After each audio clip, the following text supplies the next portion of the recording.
David Brewster here with the Three for All, and this is three Eric Clapton licks from 1968. And of course, Eric Clapton is the essential guitar legend, one of the monuments of the guitar. Definitely hugely influential. Has influenced almost everybody you can think of. Eddie Van Halen, big influence on Tony Iommi.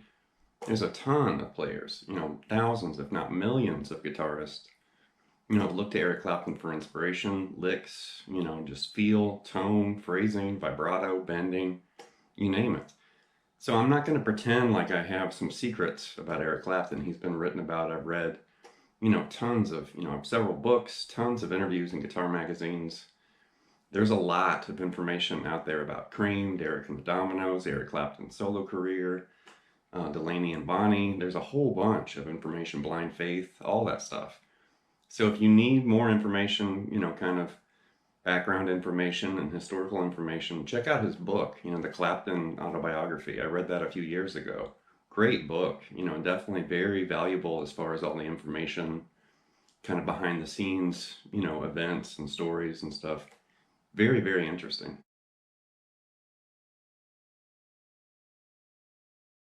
So I have had a lot of requests for Eric Clapton, for this channel, and I haven't really featured Eric yet. And it's not like I forgot about him. It's just he's such a focal point or an essential, character in the grand scheme of things as far as the electric guitar. I've been focusing on lesser known and kind of more obscure players. And there's definitely a bunch of big hitters, like Eric Clapton that I've been kind of saving or waiting to kind of pull them out. And I just thought about it and I thought, yeah, I think it's time for Eric Clapton. And we're going to start hitting some more blues, chord ideas and phrasing ideas and stuff on this channel. In the next few months or so, I'm going to start pulling out more blues.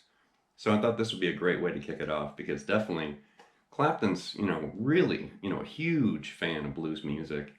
And one of his best albums, I feel, is From the Cradle. It's a great, blues record.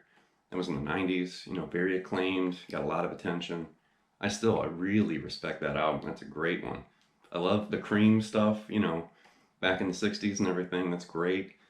The Delaney and Bonnie period's kind of commonly overlooked, but there's some great music, kind of hiding there that most people don't even realize it's there. And, his solo stuff and everything else that he's done, he's collaborated and worked with everybody. But when I was putting this lesson together, I was trying to pinpoint, okay, what are we going to talk about? And really, for me, Clapton, David Gilmour, definitely Eddie Van Halen, Stevie Ray Vaughan, Hendrix, and some of these essential players, they influenced my vibrato. And I have had, some requests and comments come in asking, me to feature vibrato. I'm talking about fret hand, finger vibrato. And it's a very difficult technique to kind of get used to because it's very hands-on, it's a feel thing, it's a, contact with the string thing. And there's this kind of mystery, as far as practicing vibrato and really refining your ability. And that's what we're going to hit in this lesson.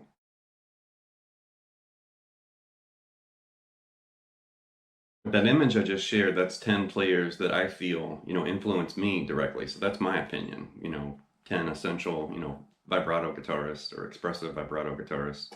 And a big one for me, of course, David Gilmour. That's honestly, some people were asking, how did you work on your vibrato? I did it from listening to Pink Floyd, and then I practiced, David Gilmour's vibrato, from listening to it and learning some of those solos. And I practiced his ideas for a few years. And then when I finally, I think a friend of mine had A Delicate Sound of Thunder, the concert video. And when I watched that, my jaw hit the floor because I was watching, Gilmour like a hawk. And I didn't realize that 90% of his vibrato came from the bar. I thought he was doing that all with his fingers. And after I saw that video and I went home and I thought, man, I've wasted all this time, playing his vibrato the wrong way. By working on his music that way, I noticed something. Instead of using the bar, I was using my hand and my fingers. And it definitely improved my vibrato technique and my ability and control of vibrato. And there's different speeds, of course, very slow and subtle vibrato, very wide and aggressive vibrato. You hear that a lot in metal. And you do have to kind of practice, both ends of that spectrum, the very slight vibrato and the very wide, expressive vibrato. So we're going to hit Clapton's vibrato in this lesson, which he's definitely a master of vibrato and bending and phrasing and tone and all sorts of things. But definitely there's a lot you can pick up, you know, from studying his music and studying his phrasing and his playing. I did have a book in 2010 that was published, The Guitarist's Guide to String Bending and Vibrato, and that's with Center Stream and Hal Leonard. And I talked about Clapton and Hendrix and Van Halen and Chuck Berry and all these important, you know, figures of string bending and vibrato. Stevie Ray Vaughan, there's a whole bunch of people. Albert King, B.B. King, there's a ton of people, you know, that I mentioned in that book.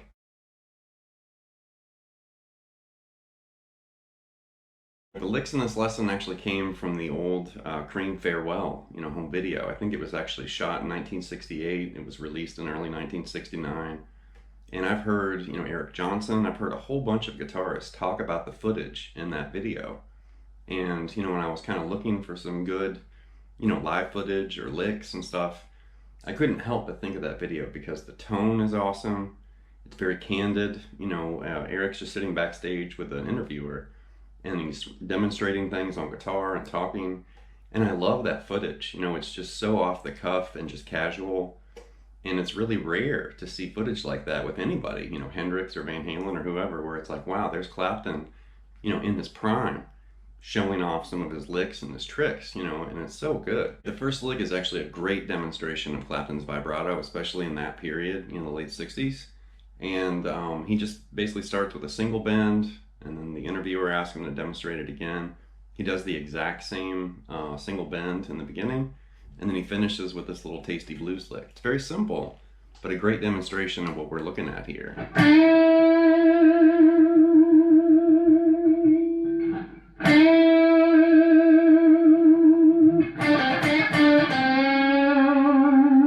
And there you can see we're bending this D basically up a whole step. And I'm literally bending that note up, you know, the whole step, and then I'm releasing it right around a half step, and then bending it back up a whole step, and then back down a half step. But it's not exact or precise. It's just kind of, you know, basically bending up and then just ever so slightly releasing that bend. You know, think of Ace Frehley with that really wide vibrato, but don't make it quite that wide, and just smooth it out, and you're getting close to Clapton, you know, territory. Now, as far as keeping this quiet, because you can hear there's no string noise there, if I didn't mute properly, it would be a little bit noisier. You know, some of the finger noise and the fret hand noise. So what I typically do if I'm bending a single note like that and I'm going to add vibrato, I'll bend it, and then my middle finger actually will come in contact with the B string right there, and then I'll rest my pick on the D string. So I'm muting the two strings around that G string right there, so that way the only note you're going to really hear is that G. And I can sit there and rock that, I can rub up against that D string, but you're not going to hear it because it's muted, you know, like that.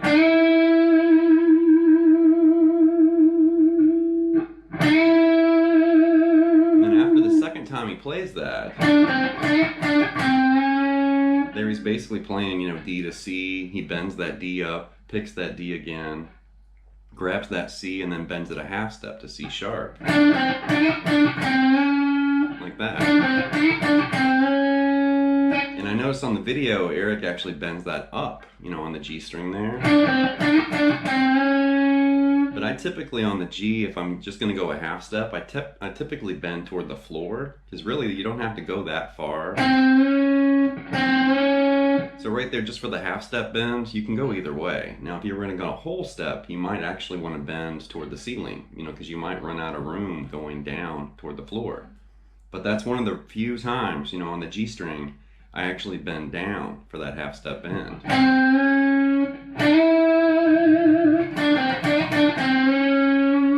Here's the footage from '68, so you can get a kind of a feel of Clapton playing that. Which is very important. Could you just do that again? Yeah.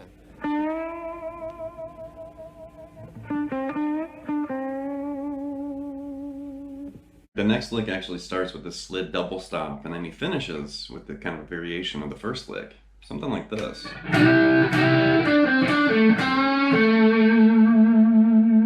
It's very laid back, very simple. Nothing, you know, overly technical here, but it's that feel and phrasing that we're looking for, that bending and vibrato that really makes it, you know, super expressive. So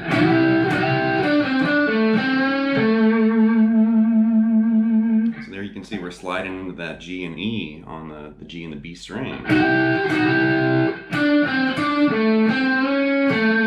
And that right there, I mean, we're coming down, you know, D, C to D, and then grabbing that A on the D string. And then right there, that C note bent to C sharp is kind of a signature, you know, Clapton bend, especially in the early days. He did kind of change it up, you know, later in his career, but you can catch him doing that a lot in this music.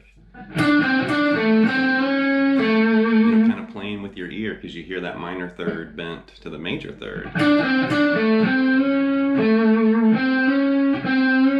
know, really crafty. So definitely work on that bend, and you can definitely do it Clapton's way and bend toward the ceiling. I just prefer to bend it toward the floor, just personal preference.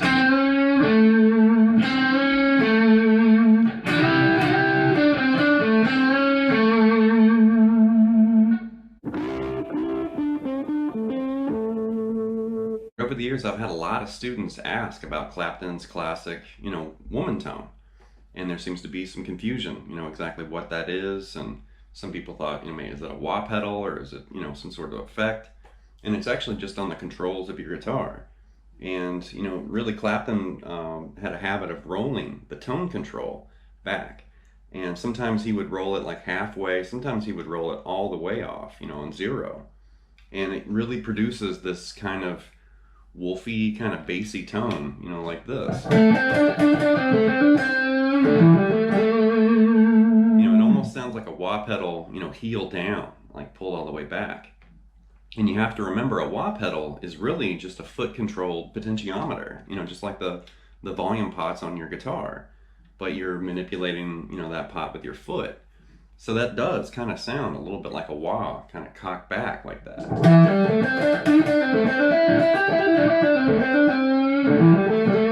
And then you can play with how much, you know, or how little you have.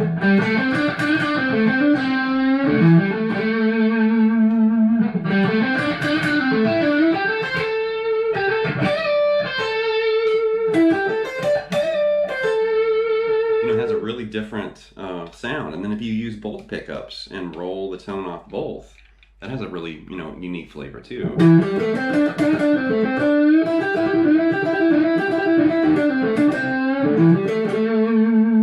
And then all the way down, you know, on the bridge pickup. You know, there's the tone, you know, turned all the way back up to 10 again. And then you're getting rid of that tone, you know, the tone control's back to 0. Now, if you like playing with this, you can actually do a similar thing with a wah pedal. And one thing I like to do is, you know, maybe having toe down where it's very bright and trebly, and then I'll switch to the neck pickup on my guitar. And that way the bassy, you know, tone of the neck pickup is kind of fighting that bright, you know, sound from the wah pedal. And then the reverse is also interesting, you know, having heel down where you have that really woofy, you know, kind of bassy tone, and then use your neck pickup, or I'm sorry, your bridge pickup to get that brighter sound. So then the brighter, you know, bridge pickup is kind of fighting that woofy, you know, heel down from the wah pedal. So you're really just kind of playing with the tone, you know, of your amp and your guitar, or a wah pedal, you know, if you have one hooked up. And, you know, but don't take my word for it. Here's, you know, the actual clip of Clapton talking about, you know, his woman tone.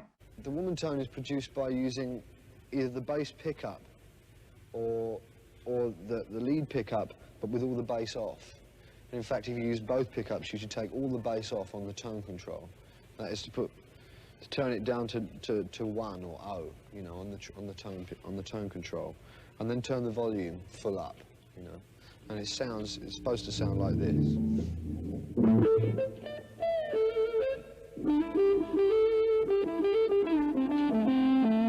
The next lick's a little bit busier than the previous two, and he's actually, you know, he's still in A minor pentatonic, but he starts the phrase in this, you know, higher position. So it's one position higher than the box. So you can think of that as position 2 of A minor pentatonic if you want, if you're thinking of the box as position 1.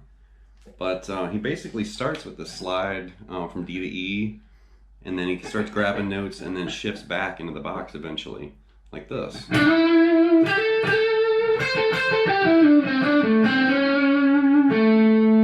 more time.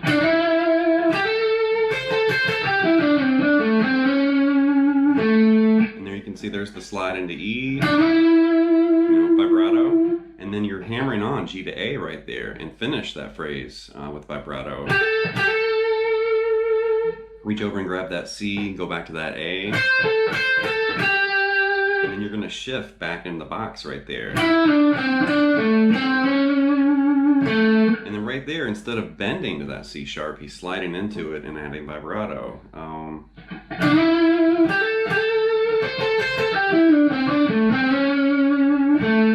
then just very slight vibrato on that last A right there too.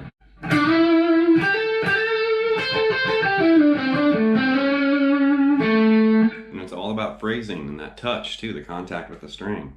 And Clapton's a master of those types of phrases, where it's just, it sounds like somebody's singing, but he's doing it on the guitar.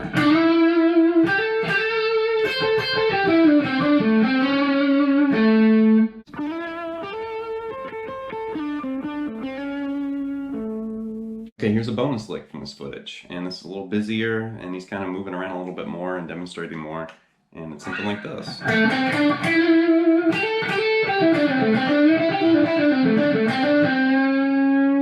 more time.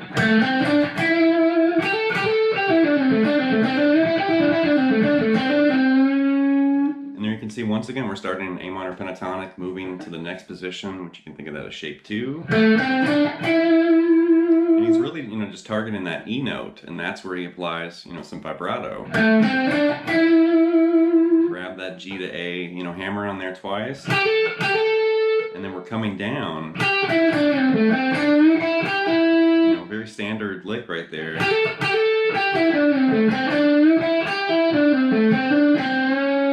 And once again, we find him bending that C to C sharp at the end, which is so expressive.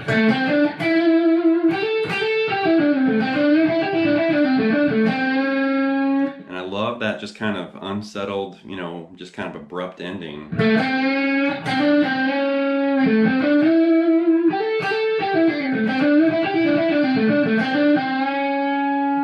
Definitely something you can kind of play around with. And you can do that with other notes too. Think of Jeff Beck, because Jeff Beck does, bends like that, but he usually ends up bending into some weird note like a fourth or a ninth or something, All right, one more time here.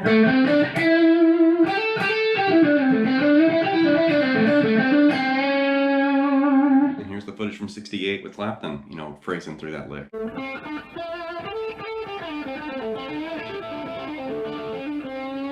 That's going to wrap this look at 3 Eric Clapton licks from 1968. And really, Eric Clapton's a monument to the guitar. He's a massive, legend, very important, very influential. There's really not enough, you can say about somebody like Eric Clapton. And there's not very many, there's not very many players like Eric Clapton that are that legendary and respected and just, a brilliant musician for sure. And there's a lot more to his bag of tricks and licks than just bending and vibrato ideas. But that's a great place to start, if you're new to his playing style, or maybe you want to kind of brush up, your own technique and ability. He's a great player to study and emulate and kind of follow, because all those really expressive licks and guitar solos and phrases and riffs and all this stuff in his music, it really is timeless, and people hear that and it takes them back to the 60s or the 70s or the 80s or whenever. And, some of those players I flashed in that top 10, my personal favorite, vibrato guitarist, any of those players are great to study, for some of this avenue of discussion and playing. But there's just something about Eric, he's always been, just part of the scene. Friends, and he has ties with all these people, Jeff Beck, and has ties with Hendrix and, George Harrison, the Beatles, and there's all this really interesting history. If you start tracing, where he's been and what he's done and who he's played with and everything, it's really impressive, where it's like, wow, this guy is guitar royalty, for real. So anyway, leave some feedback and some comments. Please subscribe to Night Lessons, and I'll be back before you know it with more content and material. Thank you.